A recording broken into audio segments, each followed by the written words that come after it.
But he wants to give the impression that there is no need for a sovereign wealth fund in St. Lucia because we have the National Economic Fund. We already have the National Economic Fund. Opposition leader Allen Chastanet remains firmly opposed to the establishment of a sovereign wealth fund, raising concerns about potential duplication of efforts and insufficient oversight.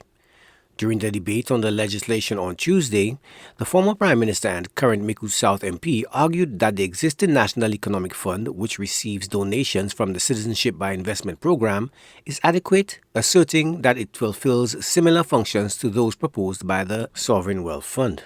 In contrast, Castries South MP Dr. Ernest Hilaire, in his remarks in the House, sought to clarify the key differences between the two funds. Mr. Speaker, the National Economic Fund is not a sovereign wealth fund, cannot function like a sovereign wealth fund. It does not adhere to the principles. The National Economic Fund is a funding source for the government of St. Lucia, for its debts, for its functioning and its operations. That is totally contrary to what a sovereign wealth fund is. And if you look at section 52 of our proposed legislation, it is very clear, Mr. Speaker, very clear.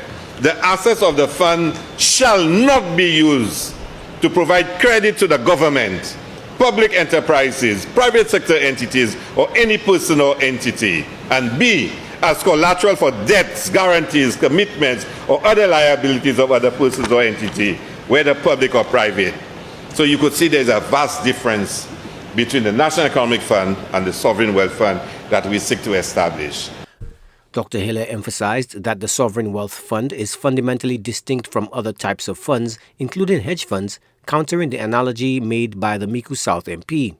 He pointed out that the Sovereign Wealth Fund is intended for long-term savings and investments aimed at weathering economic downturns, in contrast to the National Economic Fund, which is used for routine operational expenses.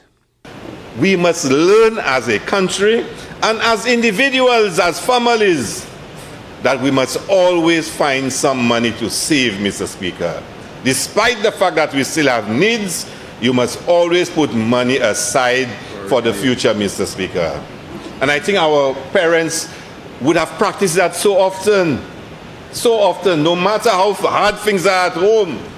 They always put a little $10 aside, put it in the bank. Because, Mr. Speaker, there will come a rainy day, Mr. Speaker, and you need to learn to put monies aside for those days. It is not the same as a pension fund, the same as NIC. NIC has liabilities on it because NIC has an obligation to pay people their pension when the time arises. That is not a sovereign wealth fund. The sovereign wealth fund is about taking the monies, the savings, Mr.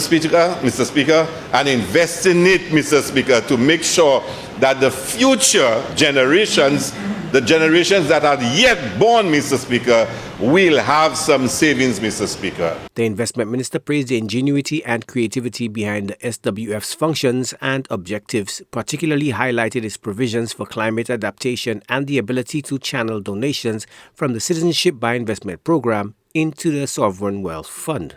We have identified ways and means in which the fund can be capitalized.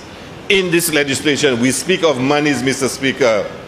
We speak of monies, Mr. Speaker, of some of the CIP. And I really like it, Mr. Speaker, because if we can take some of the money, the donations, Mr. Speaker, from the CIP and to put it into the fund and make sure that future generations can benefit from it, that's a positive sign, Mr. Speaker.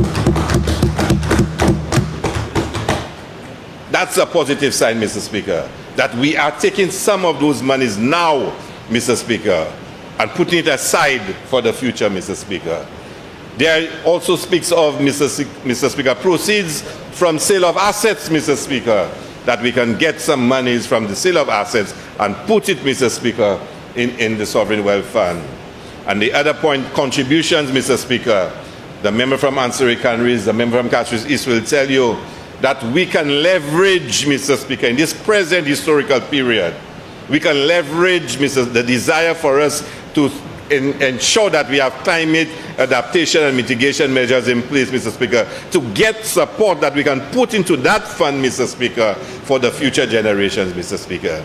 Because if climate change, Mr. Speaker, undermines our survival possibilities, Mr. Speaker, we have to be able, in a very engaging way, say to the international community, the international interest, that yes, we are prepared to do X, Y, and Z to save this earth, Mr. Speaker, in exchange for support from them, Mr. Speaker.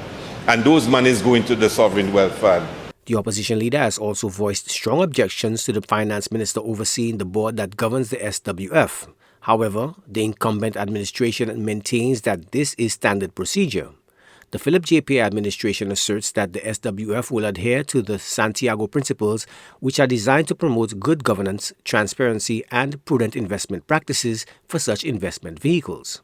Joachim Duplessis, HTS News Force.